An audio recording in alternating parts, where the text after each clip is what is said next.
Welcome to the final episode of the High School Football Roundup podcast for Tuesday, November 22nd, 2016. I'm Walter Johnson, and our final episode will have a quick preview of the quarterfinals. So let's get started. And we're starting Class 7A, and the Colquitt County Packers will shoot for their 9th straight win after starting 0-4, hard to believe, and the Packers will host Grayson, and Colquitt County crushed Brookwood 66-35. Second time Colquitt has defeated Brookwood in convincing fashion, and the Packers won 52-14 earlier during the regular season for their first win after the 0-4 start.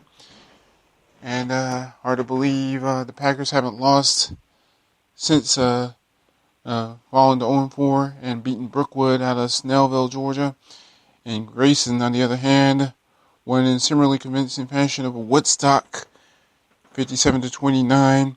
And the winner of the Colquitt County Grayson game will face the winner of the Mill Creek McEachern game. And the only other team from Region 17A that's still in the state playoffs is the Lowndes Vikings, and Lowndes, the number 2 seed out of Region 1, will travel to Atlanta to face the Region 2 7A champion Westlake Lions. And Lowndes advanced with a convincing 52-7-21 win over Norcross, while Westlake stomped South Gwinnett 41-7 to advance to the Final 8 in 7A.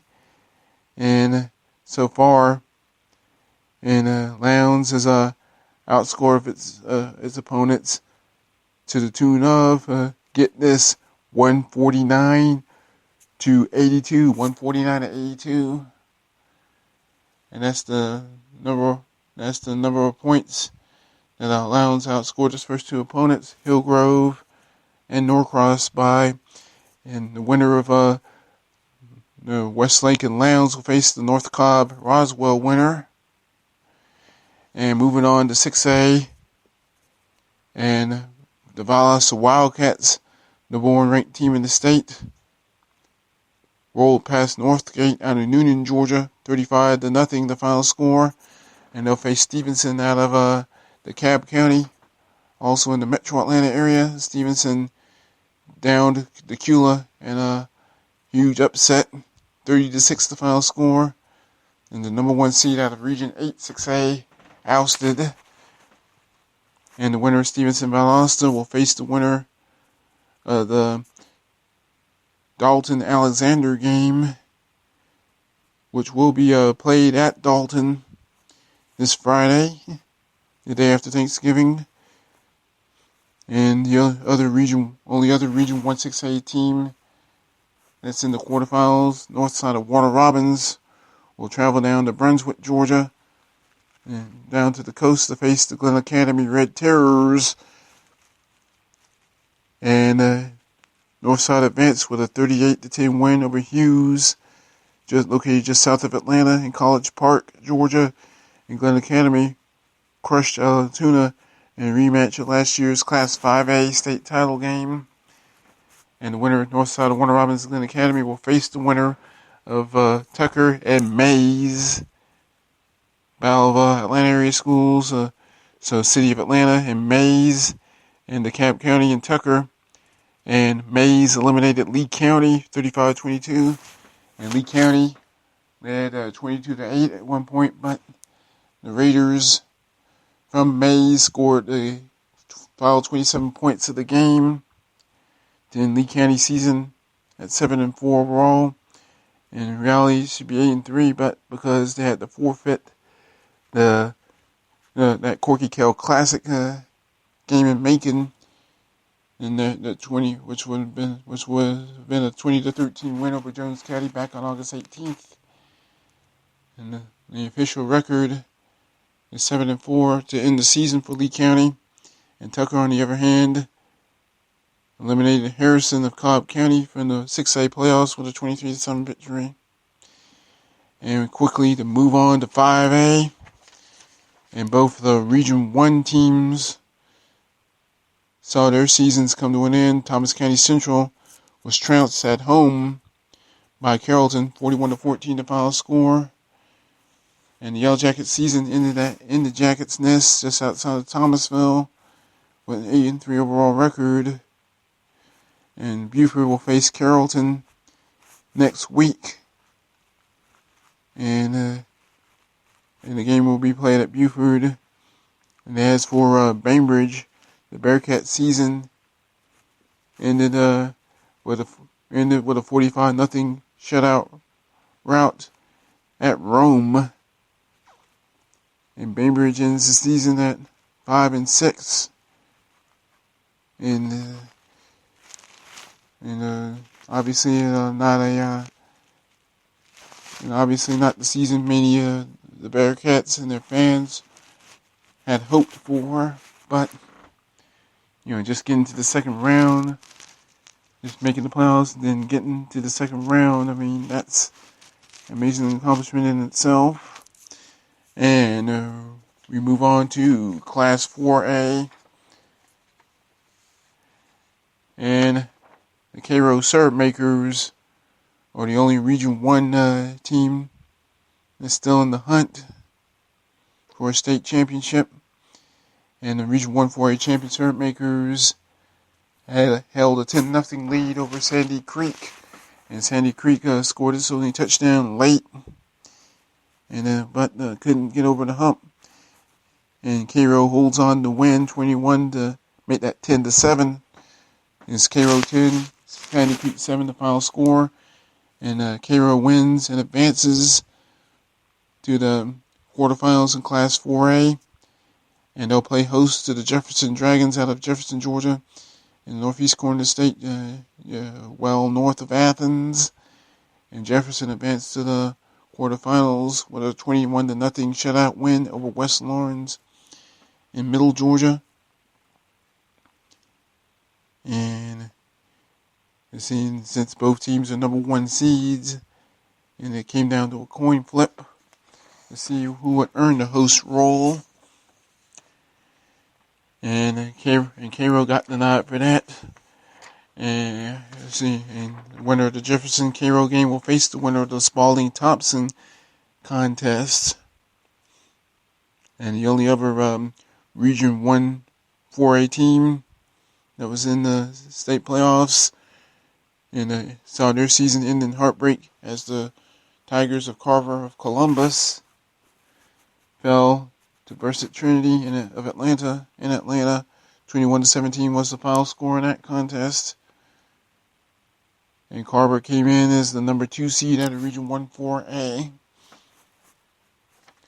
And moving on to Class AAA, and the Crisp County Cougars scored a touchdown and successfully made the extra point for just 37 seconds to play as they won a thriller over the Lovett Lions, 30-29 the final score. Crisp County wins it, and the Cougars from Cordele are still undefeated, going to 12-0 on the season. And the Cougars will play host to the Pierce County Bears in southeast Georgia, Blackshear, just northeast of Waycross. Unlike Crisp County, Pierce County actually won going away over Bremen in West Georgia, northwest Georgia. Final score, Pierce County 49 and Bremen 27. And Bremen is in Pierce County will take a 9-3 overall record into this Region 2 versus Region 1 showdown in Class AAA on Friday night. And the winner of the Crisp County Pierce County game will face the winner of the game between Calhoun and Cedar Grove. And we played Cedar Grove out of Atlanta, Vegas in DeKalb County, and Calhoun in northwest Georgia. Calhoun advanced with a 41-20 win over Jackson, while Cedar Grove crushed Jenkins of Savannah last Friday. 28-3 was the final score, and ironically, Jenkins of Savannah was the team that eliminated the Darty Trojans from Albany, 41-14 in the first round, just almost 2 weeks ago. And their other remaining Region 1 team in AAA saw their season come to an end, and the Worth County Rams fell up in Gwinnett County in Metro Atlanta to Greater Atlanta Christian School 34-21. The Worth County Rams lose, and they finished the 2016 season at 7-5 overall. And we move right along to AA. And the Fitzgerald Purple Hurricanes are moving on to round 3 as they roll past Rockmart in northwest Georgia. Fitzgerald, a 48-21 winner over Rockmart. And if you count their 42-7 first round win over Dublin, and Fitzgerald's outscored its opponents 90-28 so far in its first 2 playoff games. And next up for Fitzgerald, another home game in welcome Rabun County out of northeast Georgia, way up in the mountains. Got North Carolina to the north and South Carolina to the east. Rabun County advanced by running all over Vidalia, 42-7. The final score. So, should be a pretty good matchup. Region 1 AA, Fitzgerald taking on Region 8 AA, Rabun County. And the winner of that game will face the winner of the Hapeville-Chajuga contest. And the other remaining Region 1 AA contests, and Region 1 AA team, and the only other Region 1 AA team that was still in the state playoffs, the Brooks County Trojans, also saw their season come to an end in round 2, as the Trojans from Quitman, Georgia, fell to Callaway out of Hogansville, Georgia. Final score 28-14, Callaway over Brooks County. So Brooks County wraps up its 2016 campaign at 8-4 overall. And moving on to Single A, and the number 3 seeded Pelham Hornets, the Region 1 Single A champions, and who had a first round bye, fell to Greene County 55-40. And the Pelham Hornets are done, finishing the 2016 season at 9-2 overall. And the same thing for the Mitchell County Eagles out of Camilla, Georgia. And the Eagles were crushed at Clinch County, 54-12. Mitchell County opened the first round of the playoffs by rolling all over fellow Region 1 Single A foe, Randolph Clay, 46-14. Mitchell County got blown out itself by Clinch County, 54-12. So Mitchell County's season is over. And the same thing is true for Miller County. And losing 49-14 to ECI, Irwin County, was a 34-17 win over Mount Sinai, Carroll County. And Turner County, who's a county out of Ashburn, Georgia, trouts the Terrell County Green Waves. And Dawson just a couple of weeks ago, 41-6. And Turner County season ended with a loss to Macon County. And Turner County actually had the lead over Macon County, but lost. And I'd just like to take this remaining time to thank those people who listened to the High School Football Roundup podcast all season. And just put up, and just managed to listen. And those that did listen, I very do appreciate it. Really do appreciate it. And remember to follow any and all podcasts and listen to them on Twitter. Follow on Twitter, SWGA Network, and on Spreaker at SWGA Network 12345. I'm Walter Johnson. Thanks for listening all season long. Have a happy Thanksgiving, Merry Christmas, and Happy New Year